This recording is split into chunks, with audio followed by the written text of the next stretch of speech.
What's happening, legends? Hope we're all good.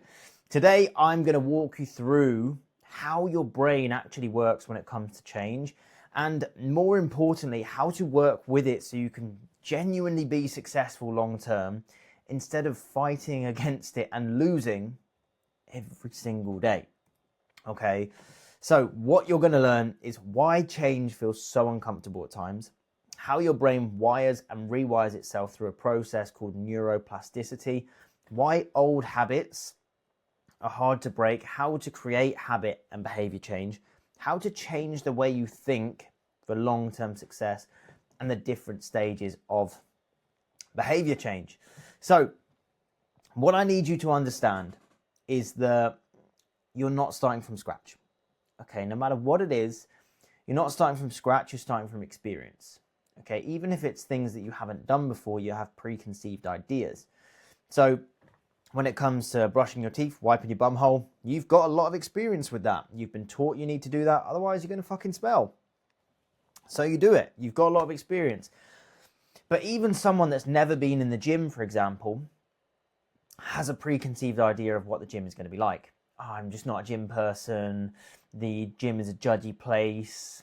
You know, the atmosphere makes me feel awkward. Okay, and they've told themselves this idea which they believe to be true. So they have their own experience, even if they haven't physically lived it.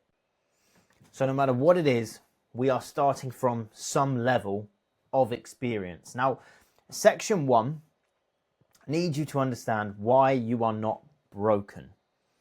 Okay, a lot of people, when they're going through the change process, feel like, oh, it's so difficult, I'm so frustrated, confused, I'm struggling, it's this big uphill battle, I'm never going to be successful. They feel like everything is against them. Every time they try and change a behavior, they fail, right? They hit a level of resistance and they can't move forwards. Okay, now the reason for that is because you're a human. That's it. Okay, there's things going on within the brain that we are going to cover in today's training that will explain this and help you get to the bottom of it so that you can actually move forwards and make the progress that you want. Now, when you do meet this resistance, this difficulty with change, you've got to understand your brain is just doing its job. Your brain is built to do things as efficiently and effectively as it possibly can. And where it will do that is through change, or through utilizing the behaviors, the thoughts, etc., that we've already got in place, that we've already done, because it's comfortable, it's easy, it's efficient, and it's effective. So your brain is just doing its job and it's doing it well. So let's talk about neuroplasticity for a second. Now that is a fuck off, long, confusing word. What the hell does that mean? It means your brain is changeable, it's moldable. And up until this point, it's already been changed, it's been molded, and it will continue to do so whether you realize it or not. Okay? What you've got to understand is you're not born with fixed habits, a fixed identity, or a fixed mindset. That all these things are shaped by repetition, environment. Just like this geezer in the picture here. He is not having a fag, getting on it, doing whatever else, just because he was born like that. No, it's been repeated and shaped by the environment that he's been in. Now, every single time you repeat a behavior, a thought, a habit, an action, a connection is formed in your brain. There's an electrical signal between neurons. Okay? And every single time that signal fires, the stronger that pathway becomes. The way to look at this is like we've got this object. If you're watching on the video, you can see me in the bottom, right? We've got this object here and we wrap some cling film in it. And at first, it's not that strong. We can just rip the fucker off. But we repeat that behavior, that thought, whatever it is, over and over and over and over again, just layering on, until that fucking cling film is absolutely impossible. It's indestructible to get off. Absolute bastard. So it becomes very, very strong. Whether it's a positive thing or a negative thing, that's what's going on in the brain. You maybe have heard neurons that fire together, wire together. Okay, and that's exactly what that process is there. Now, when it comes to us wanting to change a thought, a behavior, whatever it is, we have to create a new pathway, right? And we have to progressively bring down the old pathway, deconstruct it, and rebuild the new one. And what that's going to look like is you walk the same forest route every day. It's easy, but you want to try something new. Okay, but there's not another path. Shit, okay, well, you need to create one. Okay, so now you're stepping over branches, you're cutting through bushes, there's fucking overgrowth everywhere. Absolute nightmare. You're in there with an absolute lethal machete trying to work your way through. It is a total ball ache. All right, total ball ache. But if you keep turning up over and over and over again, eventually you're not going to have to think about where to go. The path is going to get clearer, smoother, easier, until you've built a brand new pathway. You've built a new way through the forest.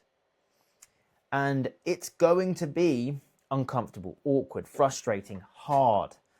It's not going to be easy. But you'll get the new pathway that you want eventually. And at times throughout this process, you will go back onto the old path from time to time. And it's not because you failed, it's because it's still the clearer route and it's still fucking there. It's still there. But it doesn't mean that you failed. The more you go through the new one, the more your brain starts to go, well, fuck me. This way feels much better now. Let's take this one more often than we take that one. And let's progressively move until we predominantly only take that one. That's neuroplasticity. That is you rewiring your brain. Before we dive into how we actually shift habits and behaviors, I need you to take this in. If change feels hard, it's fucking normal. It's because you're building a new path. And if you slip into those old patterns, it's because your brain is still efficient, not because you or your brain are broken. Okay? What you need is you just need to keep working on that new path. And you're going to have some patience whilst it gets clearer and then it looks fucking beautiful like this one here with the sunshine or the light coming in at the end. Now, section 2. How your brain responds to threat and reward. So, this wants to come up. Now we understand how your brain wires through repetition. Okay? We've now got to look at why we so often go back to these old unhelpful behaviors. And it's really simple. We are constantly making decisions based off one thing, and this is how our brains have evolved. Is this safe or is this dangerous? Am I going to get eaten by a fucking tiger when I go out to get food, or am I safe? Okay. Now, let me pause this because it will start to play. Hang on. Right, so what we've got to know is your brain's first job is survival. Not fat loss, not strength, not fucking meal prep. It's constantly scanning for threat and reward. Okay, whether we are aware of it or not. And all the threat is seen as the same. Getting chased by a lion, threat. Being rejected on a dating app, threat. Trying to change your behavior, threat. And I can tell you categorically, when I was doing this,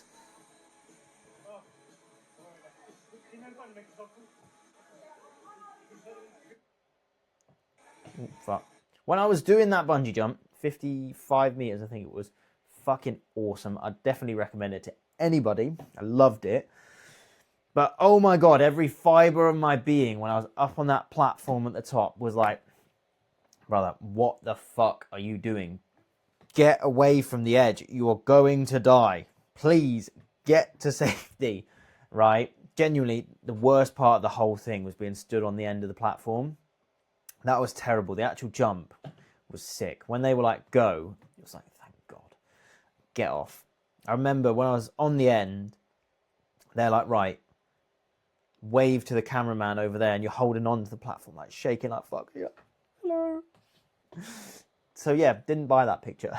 But anyway, now your brain's reaction is the same to threat. So cue M&M, your knees are weak, palms are sweaty, but your stress response is activated. Cortisol is released, your thinking narrows, and you default to the most familiar and comforting behavior available.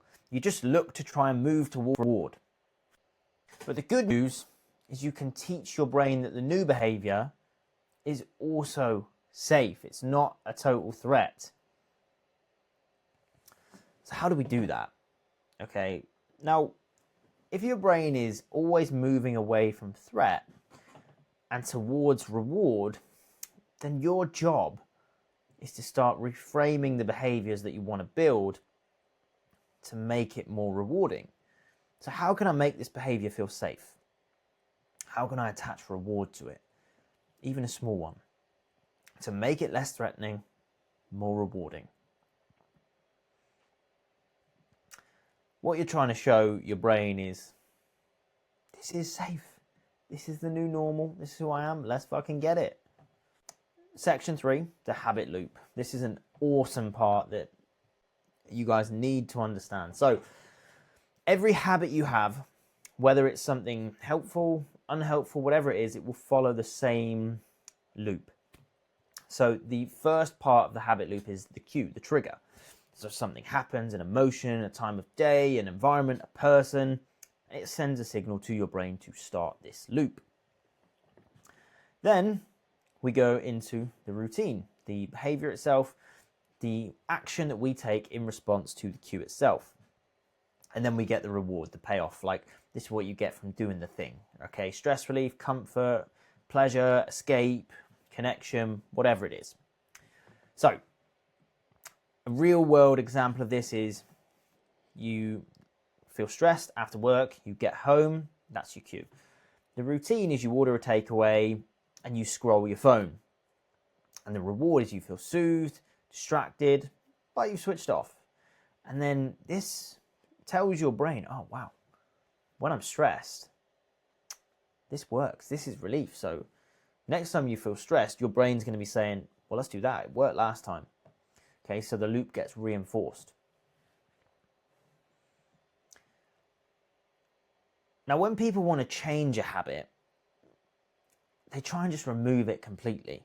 But what that's doing, it's like pulling a weed from the ground without removing the actual roots. It's gonna come back. Okay, you can't just say, we're just not going to do it. So what can we do? Are we stuck forever? No. We've got to understand the cue. So, right, what's the trigger? And then we have to understand that we're still going to want to chase that reward, that emotion.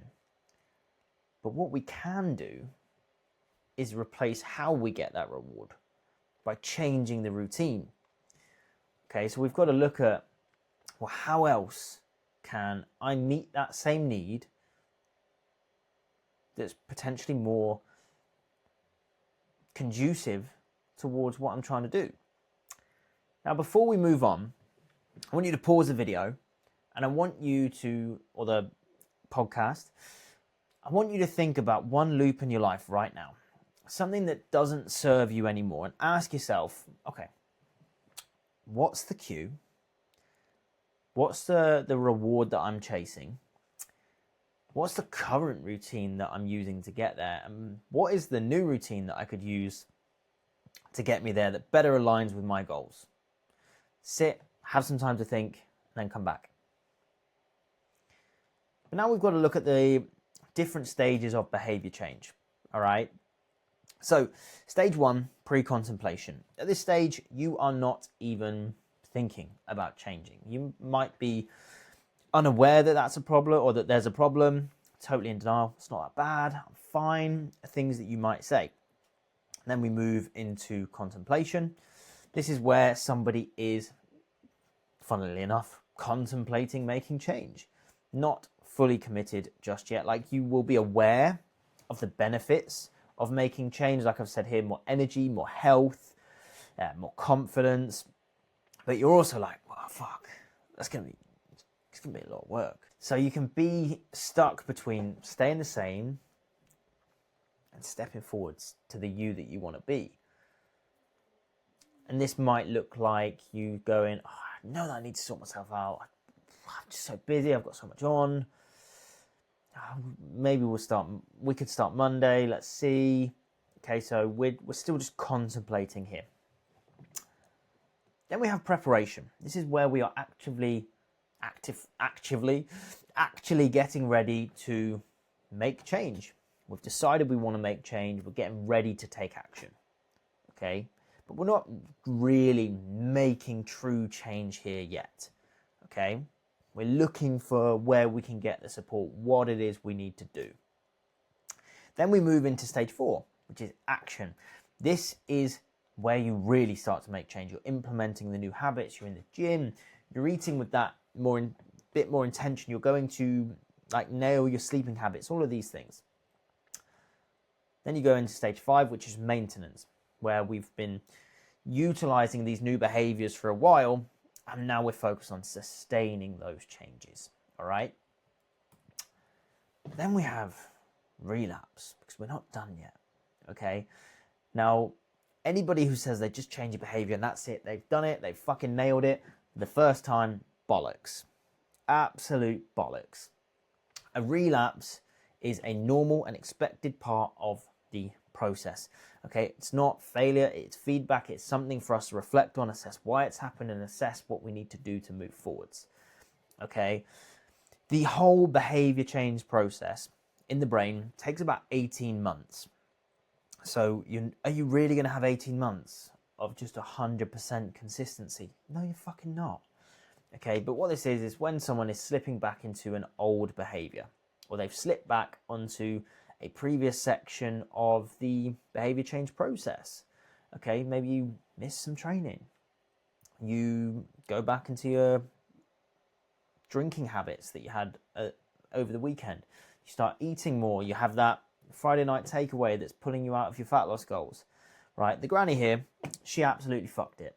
Like, slipped flat on her ass, walking stick hit her square in the nose, but she's all right. She told me, trust me. Like, even took her fucking nose off. Look, it's gone. But she's fine. Now, when it comes to fitness, we're trying to change so many different things at the same time. Your training, your nutrition, your sleep, stress management. Okay. So we're pretty spread. Now, you might be in different stages of the behavior change process for different things. Maybe you're nailing your food, but your alcohol is a little bit behind, or your training is a bit behind. This is normal. This is being a human. Okay? We're changing so many different things. It's normal to not be, bang on in every single area. And we have to be respectful of these different stages. Now, the last section I'm going to take you guys through on here, it's really annoying me that I'm covering that up, is challenging your thoughts and beliefs. Okay, because this is where you're really going to achieve long-term success. Okay, because anybody can make quick change, have short-term success. But the ones that really change for good are the ones that change how they think. Okay, so this is the real thing that's holding you back. People fail because of their own internal GPS, their internal operating system, when they're telling themselves, I'm just not a disciplined person. If I can't do it perfectly, what's the point? I'm either all in or all out. I can't do squats because my shorts will rip, my arse will show, and everyone will be laughing at me. These things, they're not factually true. They're what we believe. They're what we think. And it's these things that we really need to change. Okay, that we need to challenge and change. But how do we do that? So, first, we can utilize the ABCDE method. Okay, so A, for activating event. What was the event, the trigger? Like, what caused the emotions that you were feeling? What was it? Then we go into B. beliefs, thoughts, and attitudes about the activating event, the trigger. Like, what was going through your mind, okay? What were the things that you were thinking? And to see the consequences of A times B on your emotions, what emotion did you feel? How did you act when you felt it? Okay, write all of this down. Then D, dispute. Dispute any unhelpful thoughts and beliefs. Okay, so I genuinely want you to write down an alternative thought or belief and give supporting evidence and arguments for the new thought, the new belief. And lastly, effect. So what's going to be the effect of these new thoughts and beliefs? Like, how do you want to feel and how do you want to act next time you're in that same situation? Now, this is great, but we can take this a step further. Okay, we can take this a step further utilizing behavioral experimentation. So step one is you're going to define the problem and your current behaviors. Mr. U in there, that's annoying. We're going to roll with it. Okay, but what's the habit and what's the behavior that you're struggling with? And how is it negatively impacting you? What are the safety behaviors too, the things that you do to avoid whatever it is from coming true? So where I was talking about the squatting earlier, right? I think my shorts are going to rip when I squat. And I would love to be able to squat because I really want to grow my legs, get strong on that particular movement. But the safety behavior is I just don't squat. Okay. Then we go into step two. Okay, what will happen if you believe that to not be true and you tried a new way of thinking and behaving? Okay, because most people assume they know what's going to happen because we've given ourselves evidence of what we think to be true, but it's not factually true. So ask yourself, if I change this behavior and I have this new way of thinking, what will happen? Well, my shorts won't rip and I'd be able to squat because I'm not worried about my legs, my legs ripping, my shorts ripping, and then I could have a new bow. I could have a new tool in my arsenal when it came to my leg training, a new way to challenge my legs and potentially get more leg growth. Okay, cool. Then step three, well, what's the experiment? How can we put this new way of thinking, this new way of behaving to the test? Don't just think about it. We need to test it. And you don't need to jump from 0 to hero here. Think of a few different options. So again, I'll carry on the squats example. Okay, well, I'm going to squat, but I'm going to wrap a hoodie around my arse.